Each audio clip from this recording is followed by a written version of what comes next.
following is a presentation of Main Street Media, your source for news, sports, and information on Main Street in Middle Tennessee.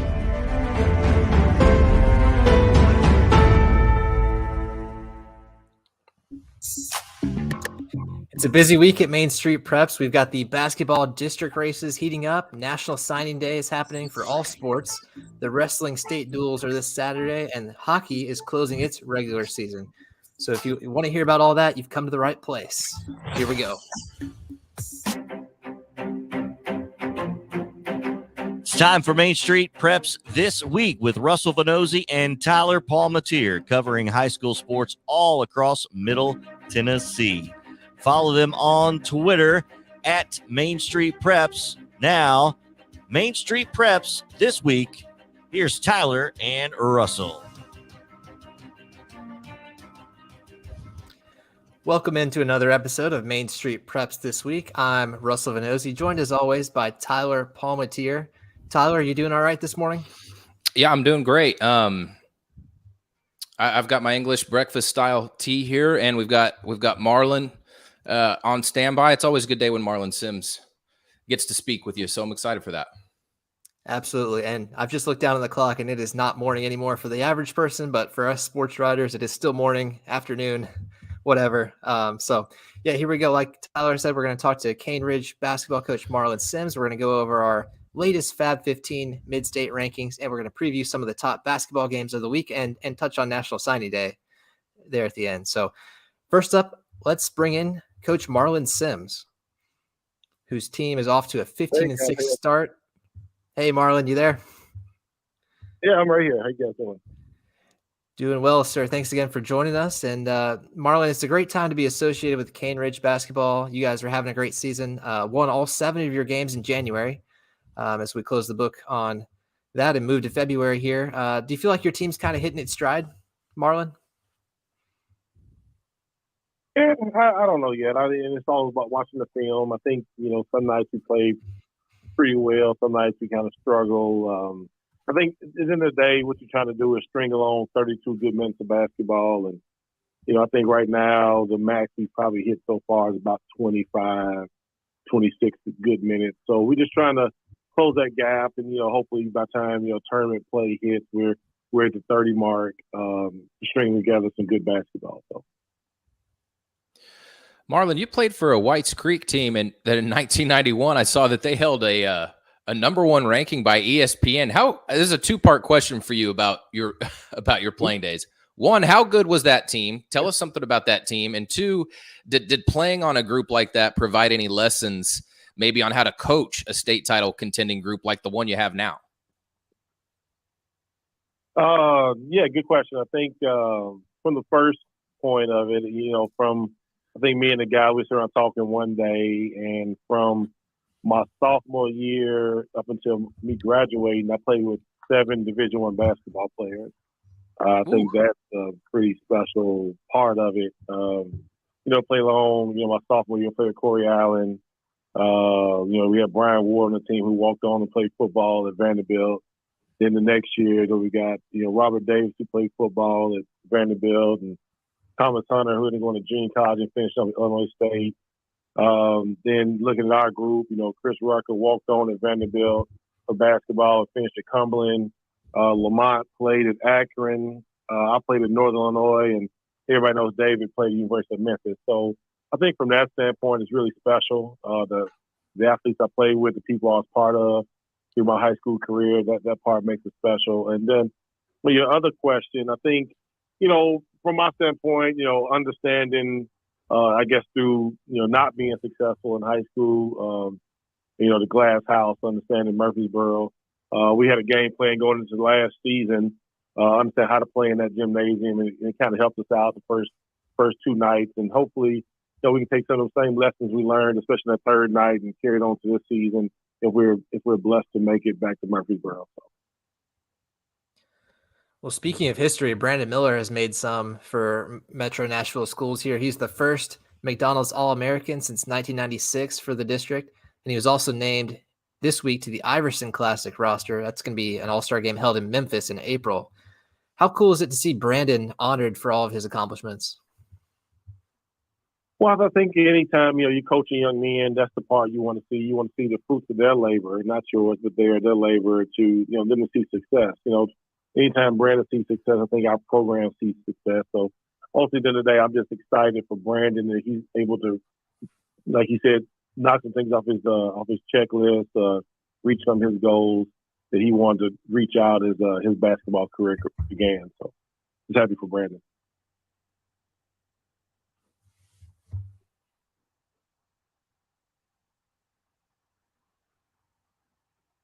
Guys still there?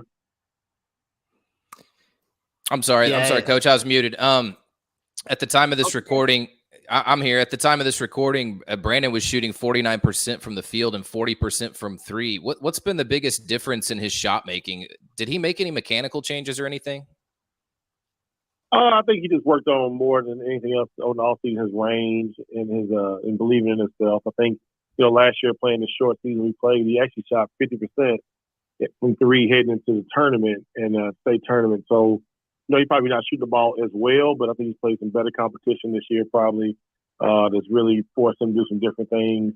But for him as a basketball player, just trying to grow as a basketball player, he's put the hard work in. He's worked on it. He's put it in. Me and him talking yesterday about hopefully he can make that exclusive club 50, 40, 90. I think it's a goal of his this year. I think, if he can shoot the ball a little bit better tonight and for the rest of the couple of games, he might be able to hit that goal of 50, 40, 90. I think any shooter wants to be at that goal of 50, 40, 90. So. And plenty of other guys have stepped up for you too, Marlon. A few names that come to mind are Ryan Oliver, Jalen Lawrence, Dayron Hall. I'm sure there's a few others too. But what do you make of this supporting cast that you guys have built around Brandon? Well, I think that's the key. I mean, I think everybody knows going in, with Brandon Miller and, what to do with Brandon and to limit him. But so the other guys have opportunities to make plays each and every night. And I think from my playing days, I'm able to talk to them guys as a role player, understanding what it takes to be successful playing with a guy who's drawing a double team or triple team every possession down court and being able to work on your game and grow as a basketball player also. So I try to talk to the guys from that standpoint. Marlon, when it comes to leadership, I guess, we even from watching your team, I guess we could all assume maybe that Brandon is your leader type guy, but I don't want to make that assumption. I mean, we hear about in sports these kind of leaders who are kind of like the Pied Piper, everybody just follows their lead. I mean, who is that for you guys? So, yeah, it's a good question. Brandon probably, if you looked at that part and thought that was really leader, it'd be it. But ultimately, at the end of the day, Brandon has leadership qualities about himself. But our most important player in the glue of our team is Ryan Oliver. Ryan he's a do-all guy. He guards the other team's best perimeter defender, especially if we get late in games. We got to put Brandon on him, whatever it might be. He allows Brandon to do some other things on the basketball court that people might not be able to see.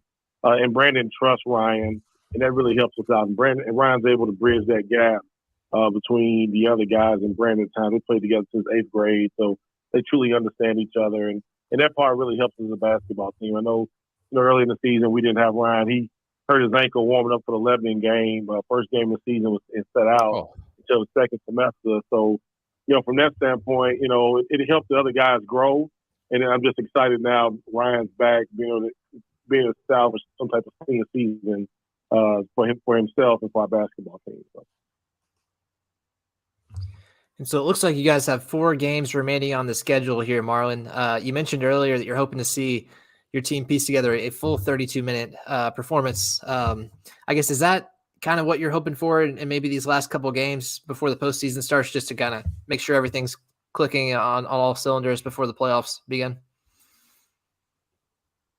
Yeah, that's the part of it. Going into the tournament again, like I said, being able to put together 32 good minutes of basketball, that's the part you really want to focus on. You don't focus on shot making, but you do focus on getting quality possessions and quality shots each possession down court. And defensively, being able to play with active hands, being able to force ball handlers where we want them to go, being able to rebound and finish possessions and rebound the basketball and play at a fast pace and play at a high level. I mean, that's our goal each and every night. And I said it from day one. Any kids ever played for me understand the 2 biggest things we want to do each night heading in the game of basketball is play hard and have fun.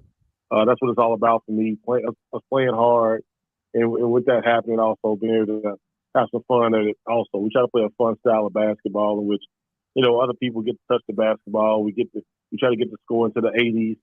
That's really our goal going each night. 20 points a quarter is our goal. If we can limit the other team to 10 or below each quarter, we kind of reach our defensive goals for that night. So that's really what we try to do each and every day. And so that's what we focus on each night. And we'll continue to focus on the next 4 games. Marlon, we're going to get you out of here after one more question. It's a little bit off beat, but I was curious. Eric Gaston, a senior defensive and offensive lineman for Cane Ridge this year, who's committed to Memphis. He's obviously got a football future, but I noticed he came out for basketball this year. Is there a backstory there? I don't know how much he's playing, but I mean, did you have to convince him to come out, or did he just want to come out for this run and try and help you guys finish off this, get this title won? Eric's a special kid. Eric played for us his first 2 seasons. He didn't play last season, trying to focus on the football season. Then with COVID and all that going on, he decided to take a step away from basketball for a year, which I totally understand. And he actually came to me this year and said he wanted to play and he thought he could help his basketball team somewhere. And he didn't care how much playing time he got or anything. He just wanted to be part of the team. And, we got kids like that in the building that you really care about. You care about their families. You can't tell them no. So there's no way I could tell, I could tell them no. And so, I think we played a big 7-footer. We was in Arkansas, the Ware kid that's going to Oregon. Eric did a really good job. I didn't limit him, no, but did a really good job pushing him off the block. And that's probably the one game Eric's played the most minutes this season. But I do see some situations later in the season going to the tournament. Actually, in the tournament, Eric actually be able to help us and play. Because at some point we're going to need some depth at that position and the wide body to help us out, rebound down the backboard. So. And one last one here, Marlon, on the way out. On Max Preps, you guys are listed as playing Hamilton Heights Christian Academy on Saturday the 12th. Is that game happening? Or what's the story there? As far as I know it is. I texted the guy the other day, told him I hadn't heard anything about it. They've been focused on some other things out of state, I think. And as far as I know, East is supposed to play, I think, Tennessee Prep that night. It's all at Trevecca, and we're supposed to play Hamilton Heights. So, like I say, going into the tournament time, it's a good level of basketball to see where both teams stand at going in, playing against some prep schools that, play a different set of rules than we do. But at the end of the day, it's just a game of basketball. See if we actually got any better. So I know we play quality teams like that, during the month of December and see, what January grew us to and where February is going to take us. So that's where we're at with that. Yeah, that should be a great measuring stick there before the postseason, Coach. So we really appreciate your time today and best of luck over these next few weeks as you guys close it out. Oh, thanks so much, man. Thanks for everything you all do for high school sports, man. It truly means a lot. I truly appreciate everything you all do. I try to text you all our scores after the game and our box scores, and appreciate you all taking time out to put it on your website and talk about Cane Ridge High School. Thank you so much. Thank you, Coach. That's been Cane Ridge boys basketball coach Marlon Sims. And Tyler, they are playing basketball at a really high level right now. I got to see them a couple weeks ago. I happened to be there at the night that Brandon Miller set a couple of school records. I believe it was 42 points, 11 3-pointers, and man, it was a show. So I'm sure as the games get more important for them, the crowds are going to continue to get bigger, and it's just one of those things you probably need to go see if you're a fan of basketball and you live anywhere near Antioch. Oh yeah. Look, I've got some buddies who grew up in Florida around the time. Now his name's escaped me. Austin Rivers was going to high school near them, and they went all the time. If you're a fan of basketball and you want to see somebody like Brandon Miller, just go to the Cane Ridge gym and go watch him play, or go find another area gym. I mean, he's a blast to watch. I think something that we've talked about, but we could probably address it again here, is just that Cane Ridge, how impressive it was what they did last year, having a shortened schedule and then making a real run at a state title, and then team that frankly was just, how loaded that team was, and had the advantage of playing more games. So I think that was such an impressive run of theirs last year, because what was it, just 9 games in the regular season, something like that? I think it was a single digit. By the time they ended up with all those postseason games, it actually didn't look like they missed a ton of games. I think they still played like 15 when it was all said and done, but normally that would have been more like 30 or something. But yeah, I mean, yeah, you just it's don't amazing. get that.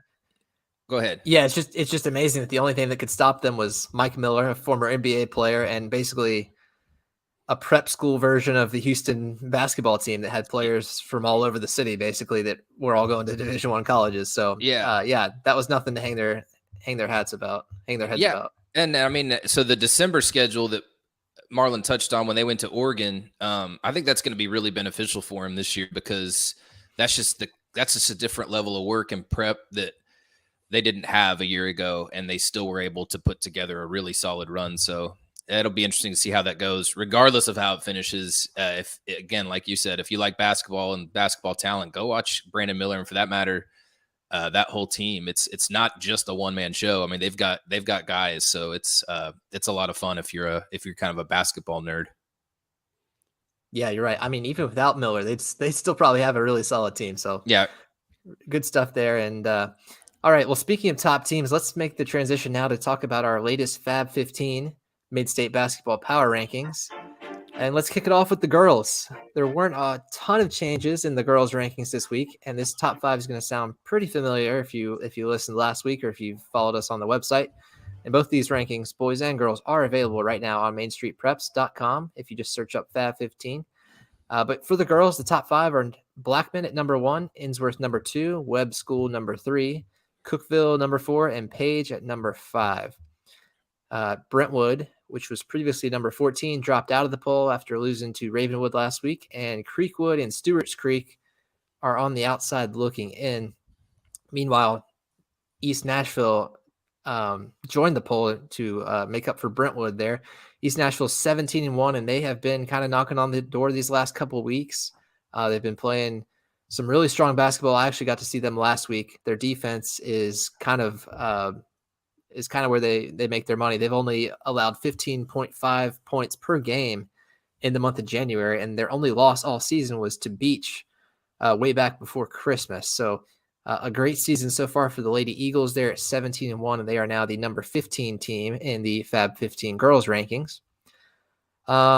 Big movers, the only semi-big mover was Rockvale. They moved up from 15 to number 12. They narrowly missed out on a big upset of number 1 Blackman last Friday that would have really sent some shockwaves through this poll, but nonetheless, they do move up after falling 46-40 to them. And, Tony Davis, who I wrote a story about a couple weeks ago, playing really well for them. And she's got some talented players around her as well that have made the Lady Rockets a pretty serious contender here in that Murfreesboro district that they're in. And so we'll see if they can continue to climb the rankings. I think, they certainly have an opportunity to. One of their big games this week is at Coffee County on Saturday. That's a game they lost by almost 30 points back on December 11th. So we'll see if Rockvale is kind of made a big improvement since then. But otherwise, there's still a couple of undefeateds in here, including number 1 Blackman. They're 17-0. Cookeville at number 4 is 23-0, and then Loretto at number 7 is 21-0. And I think Loretto, having swept Summertown, probably has the best chance to stay undefeated for the rest of the season. Meanwhile, Blackman's got to take on Oakland this week, and Cookeville has to play Lebanon. So we'll see if we still have 3 undefeateds when it's all said and done next week, Tyler. Yeah, it's wild. There's still that many undefeateds in the girls category, and at number 1, you and I had a brief conversation about Blackman and Endsworth because of that. Because of Blackman playing a close game against Rockville. I think the girls poll is a lot like the boys, which we're going to get to. Blackman and Endsworth, it's a public school and a private school that both kind of are can definitely be in the conversation for number 1. So that's something to keep an eye on. Endsworth is rolling. They're really good.